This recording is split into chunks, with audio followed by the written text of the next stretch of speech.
How's it going, Doom Patrollers? Welcome to my Doom Patrol Season 3, Episode 6 breakdown, recap, and review. Now, this episode's called 1917 Patrol because we finally got to see Rita time travel back to 1917 and get a lot of context as to what we've been wondering about this season. This episode was just fantastic in so many ways. I loved seeing the origin of the Sisterhood of Dada, and I knew they weren't going to be inherently bad people, so to speak, especially way back when in 1917. We got a surprise update from the Brotherhood of Evil, and I've got a few theories into that as to how that actually might connect into present day, and that could be hilarious if it goes where I think it could be going. And of course, the story with Vic and the story with Jane and the underground with Kay is just getting further and further along. So let's dive into the details of this episode, guys. Give it a like if you did enjoy it, and by the way, if you haven't seen a discussion / interview that I had with Shoshana Sachi, a writer and producer of Doom Patrol, I uploaded that video on Monday. If you're a fan of Doom Patrol, which I'm sure you are if you're watching this,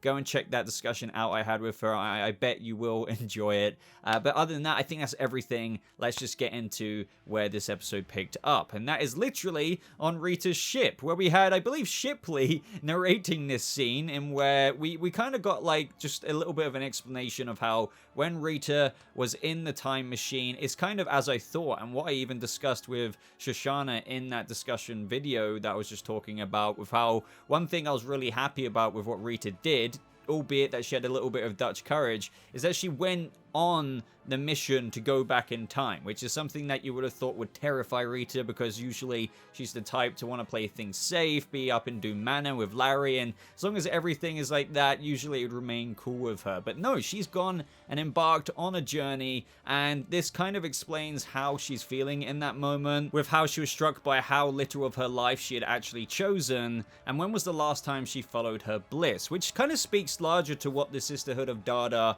want to do. They want to be who they are, and that's what I loved so much about this episode, with the Bureau of Normalcy keeping to their proper prim and proper yet judgmental ways, and how the Sisterhood just wanted to be happy and free, and kind of as with the Dada art movement, somewhat kind of put their middle fingers up with absurdity into that of what the face of normalcy is. And in this moment with Rita, well, through finding the Sisterhood this episode, I guess she did find her bliss in a way, and that is when, with every tear shed, Rita's memory was purged, and whatever this woman's dreams and sorrows had been by the time she landed in 1917, she was a blank slate. Very similar to Madame Rouge, with how she arrived in present day and doesn't remember who she is. There's a nice reference to that, with Rita answering good question to the lady who asks what her name is. This is when the Bureau of Normalcy arrive, which makes sense because this is most certainly out of the ordinary, and they're asking who the pilot is. Rita doesn't really know what to say or who she is or anything, and they somewhat take a bit of an issue with that. She does initially say that she's Laura DeMille because that is on the piece of paper that she brought with her. And as the Bureau are taking her away, I love how it panned to Monsieur Marla and the brain in that car, and they're just kind of like taking down a sketch of this time machine in hopes that they can reverse engineer it. But this might be a bit of a time loopy kind of thing, because I'm pretty sure that time machine was designed by the brain. And is it the kind of thing where he originally designed it, but the first time he saw it, he hadn't designed it yet, so he reverse engineered his own thing to design it in the first place? I don't know. This is where it gets trippy, but I think it's something like that. I love these two already. Just the dynamic and how hilarious they are with Ultimax saying, yes, you know, finally we're going to take over the world, or I am going to, and Monsieur Marla is like, when we take over the world, our plans for world domination, and Ultimax is just like, yeah, sure. But yeah, the only thing is, I wish we had got more of them this season. I have no idea if it's going to wrap up this season or if they're going to bleed into the next season. But either way, I'm really cherishing any the brain and Monsieur Marla scenes that we get. And the thing is, don't forget that this is somewhat in their prime, if you will, because when we saw the Brotherhood, that was 1949. Now this is 1917, quite a few decades before, when they were only just seeing this time machine for the first time. So it actually took them quite a while to make that, and then go all the way up to 1949, where they got Gargoax the Decimator in to kill Rita Farr. And we still don't know, like, as much as we get context in this episode, we still don't know how those particular pieces fit together yet, or why Rita pushed herself back into the room so Samuelson could kill all of the Doom Patrol members. I'm sure that was more or less to kind of maintain the timeline, but we still need to find out those specific answers. Now, at this point in time, the Bureau of Normalcy actually didn't always lock away metahumans. They went through a bit of a recruitment process, so if you were a meta deemed as a weapon, you would be, I guess, put away or maybe utilized for that weapon. But the loonies, as they put it, I believe in the episode, are locked away, which we do know the Sisterhood of Dada do eventually get locked away. I thought we were going to see the start, middle, and finish to their journey back in time, so does this tell me that we're going to get more flashbacks because we didn't actually see the Sisterhood of Dada members get locked away in the ant farm? So that does make me wonder if we are going to see more of that. But it seems that those Sisterhood of Dada members, along with Rita, through Madame Rouge being the recruiter, or should I say Laura DeMille, she puts them through a little test, sees if they could be useful. They're separated from the agents, though. There's a bit of a dumbass hierarchy, which, you know, makes sense. This is the Bureau, after all, and they are kept very much so separate. But what I loved about this is it really kind of introduced this somewhat fellowship of the sisterhood, if you will, that like they kind of found each other, looked after each other, and I really like them as characters. It's just going to be interesting to see what that evolution was to present day and how much they may have changed, because you can tell how much Shelley Byron has changed from how kind of more hopeful and wonderful she was back in 1917 to present day. For example, last episode, in episode 5, Dada Patrol, she seemed to be a little bit more calculating and a lot more.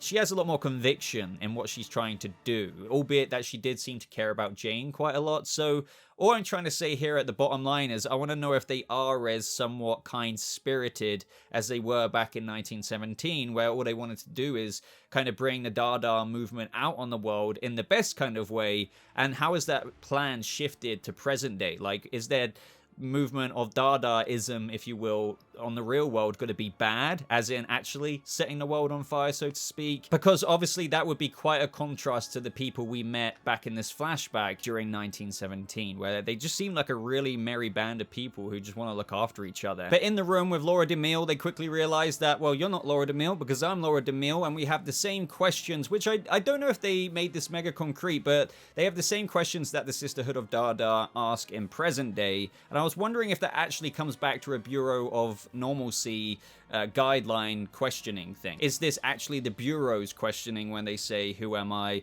What am I? Why am I? And is that what the Sisterhood kind of took out of the Bureau of Normalcy? Or was this actually just Laura DeMille putting that on the clipboard that Rita read out, the who am I? Why am I? What am I kind of thing? I want to know if that actually started with the Bureau of Normalcy or not. Now, since Rita is not a weapon, she's put to some use in the mailing room, and as I was kind of leaning into, with her powers, and since she's kind of had a memory wiped, her powers aren't affected by her somewhat, you know, mental state in the present day. So I like how we saw Rita just using her powers with ease, like she saved the cup in the recruitment room, but here she was just putting the mail into their little pigeonholes absolutely effortlessly. And we also had Niles Calder have his own little pigeonhole for mail, but it turns out he was on an assignment. I thought this would have been a brilliant way to use Timothy Dalton in the past, maybe seeing Rita or something, but obviously this is probably down to some of the things we've discussed in prior episodes. They utilized him in certain ways, like the head or through the ghost form, but I don't think he was actually on set so much to do things like this.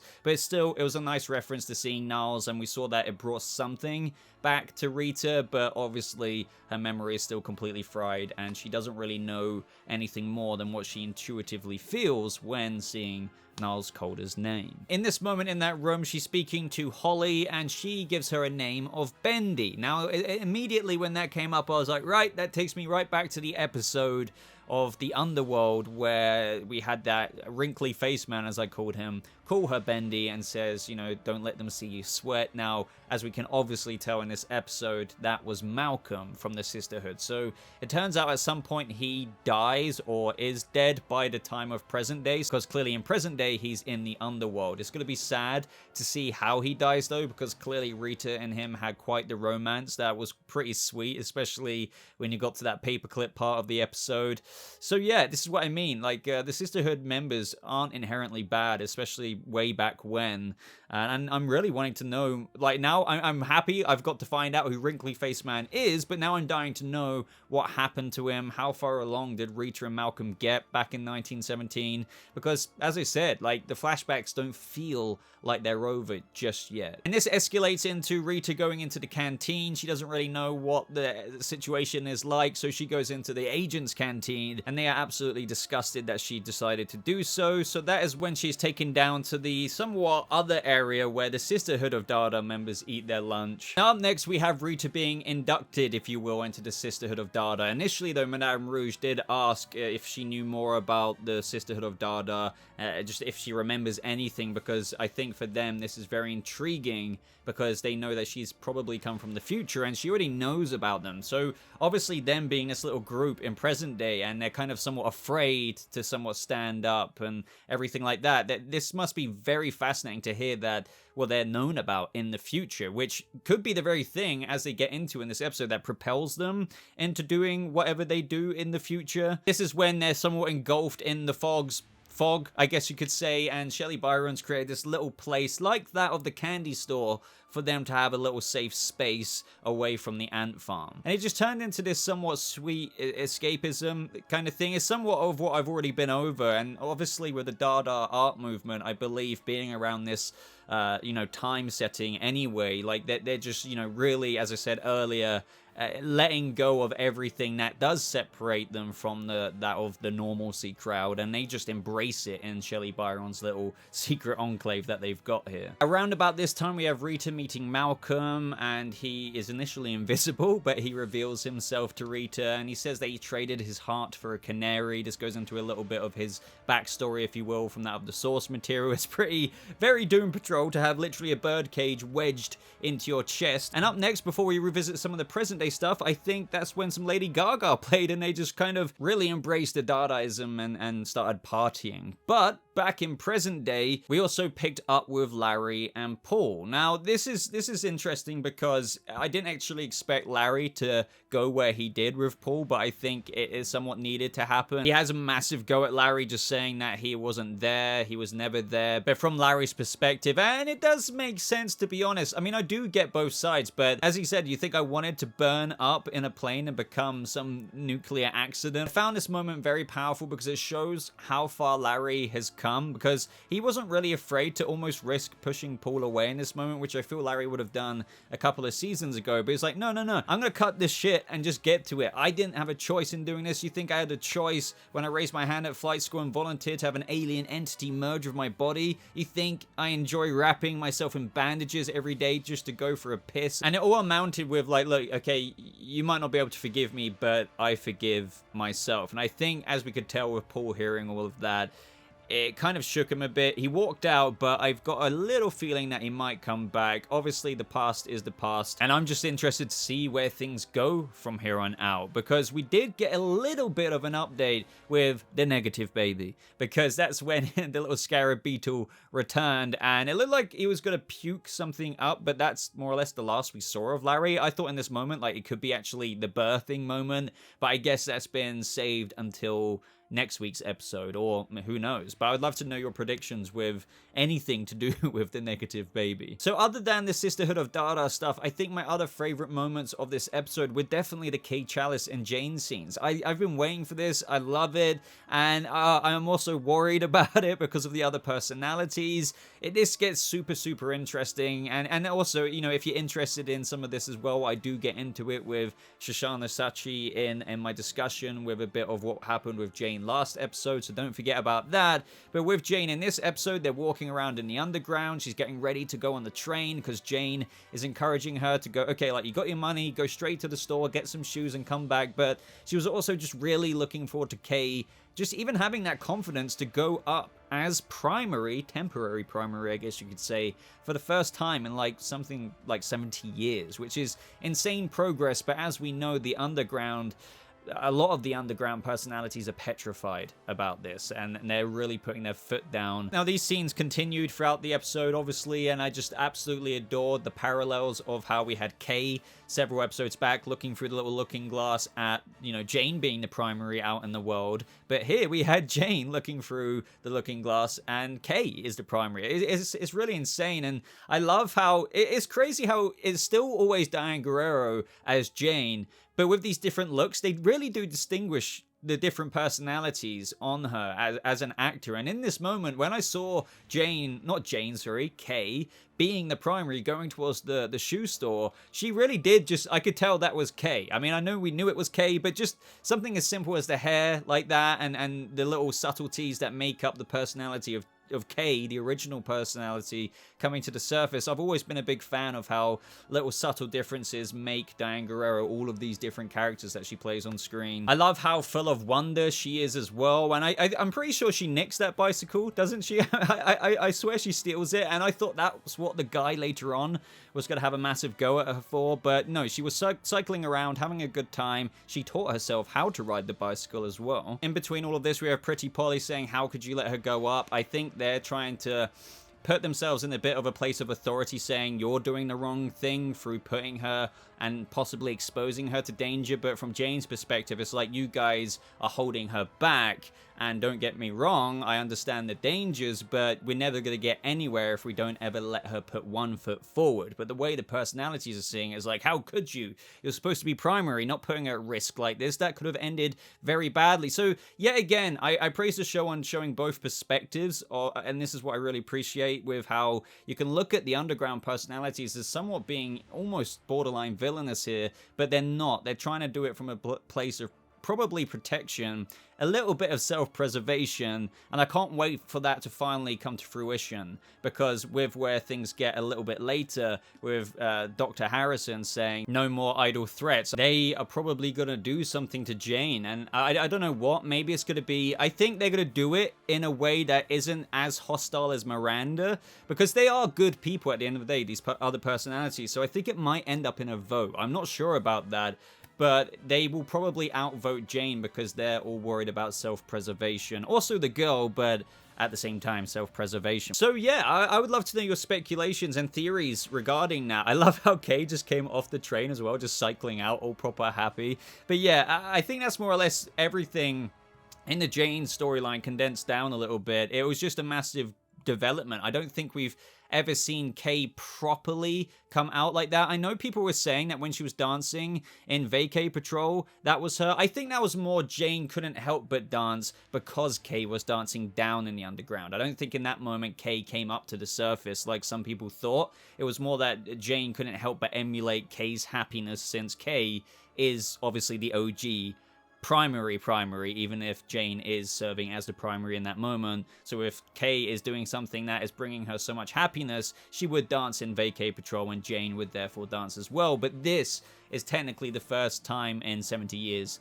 that she has gone to the surface, and I love that. It was so wonderful. Meanwhile, though, with Cliff and Vic, I suppose, because their scenes started together, we had Cliff on his PC with Ginger on the webcam. I knew that pop-up would lean to something more, and it technically leans to something even more than just Ginger and Cliff's gambling ways, which was pretty funny with how he was obviously going through such lengths to sell more and more of the Doom Patrol members' stuff so he could get more money to gamble with. But before we revisit that, we also had Vic just kind of really having frenzy live rent-free in his head. So he goes to the same location. I'm pretty sure it is the same location where he was in the afterlife with his mother, talking about the rocks that she placed every day by this tree. So he goes on a bit of a hike. He had a couple of fans as well recognize him as Cyborg and just take a picture. And he just wanted to disconnect from tech, so he cut off notifications and he went up to where his mother placed the rocks. And we heard some of the audio from that episode, which, you know, I think in this moment he was really owning those words. And then we heard what Frenzy said, like, how can you know joy and suffering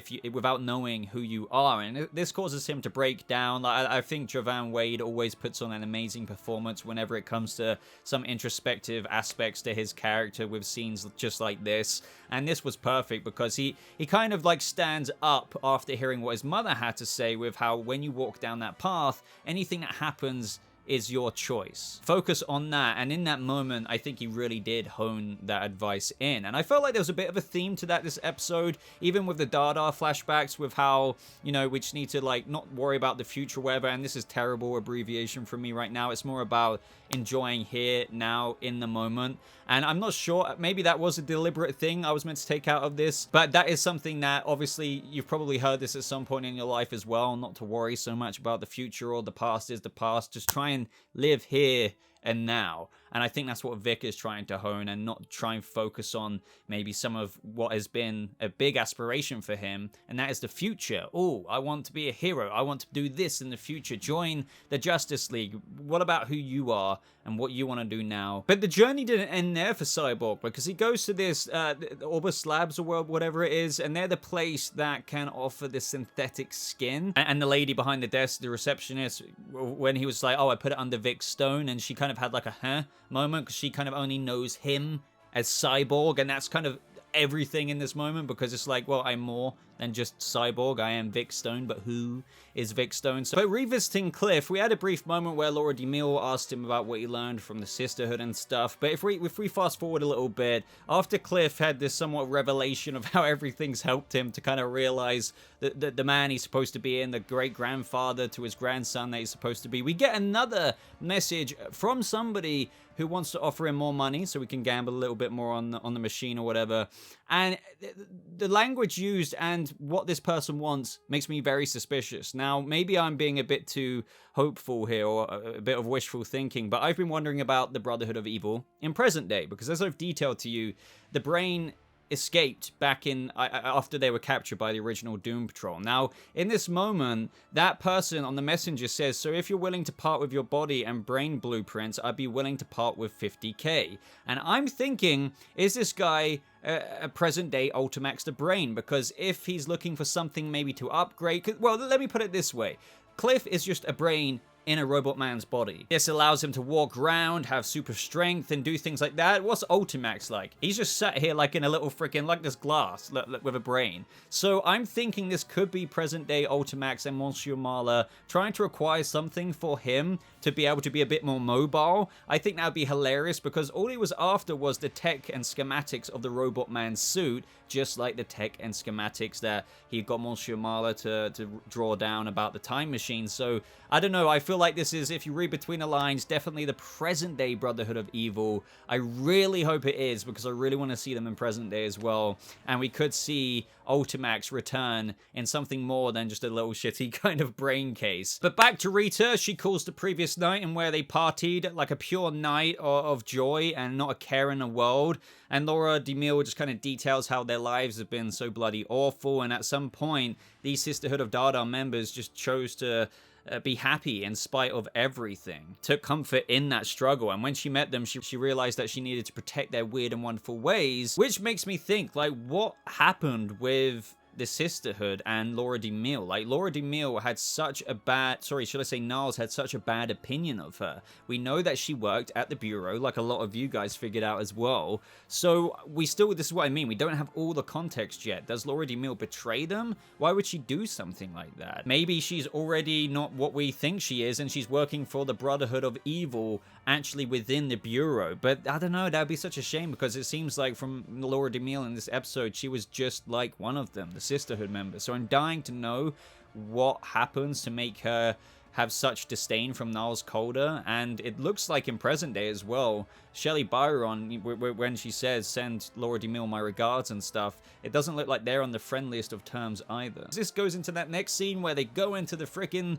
canteen again, and Rita kind of gets pissed off with the agents just taking the piss out of them, so they just go full on Dada, and the other Sisterhood of Dada members were like, what are you doing? But then they embrace it, and we even have them change all of the agents' clothes to make them weird and stand out, just like how they view the Sisterhood members to stand stand out too much or whatever. And this was just a really liberating, great moment in the episode, which once again just empowers this Sisterhood of Dada group to be the people they are going to be in the present day scenes. This is when a guard appears, but we learn that it's actually Laura DeMille trying to get them out of there, because apparently the guards are coming anyway, so I'm guessing they were coming because an agent probably complained about them. After this, we get that moment between Malcolm and Rita, which I somewhat mentioned earlier, with how she kind of literally puts the paperclip heart, her heart, if you will, within his heart for safekeeping, which was very, very sweet. And they were also about to kiss as well, but they get interrupted. I'm dying to know where this goes with Rita in present day, if she will remember who Malcolm was. And